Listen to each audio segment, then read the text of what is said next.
অরে বাপ রে বাপ, পাপা এই যে আবর্জনার মধ্যে পড়ে থাকা গাড়ি, এটা কার চুরি করে এনেছেন? আরে ছুটকি বেটা, আমি এই গাড়ি চুরি করে আনিনি। এটা তো ফুটবলের কিং ক্রিস্টিয়ানো রোনাল্ডোর মাঠে বহু বছর ধরে পড়েছিল। উনি নিজেই এই গাড়ি আমাকে গিফটে দিয়েছেন। তাহলে পাপা আপনি এই গাড়ি বিক্রি করে দেন না কেন? ওই টাকা দিয়ে আমরা কোথাও ঘুরতে যেতে পারতাম। না ছুটকি বেটা, আমি এই গাড়ি বিক্রি করব না।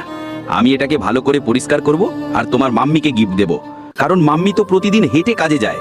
বাবা, আপনি এত কষ্ট করে মাম্মির জন্য গাড়ি পরিষ্কার করছেন, কিন্তু যারা এই ভিডিও দেখছে তারা তো আমাদের সাপোর্টই করে না। ওরা শুধু নাচের ভিডিও করা মেয়েদের লাইক আর সাবস্ক্রাইব করে।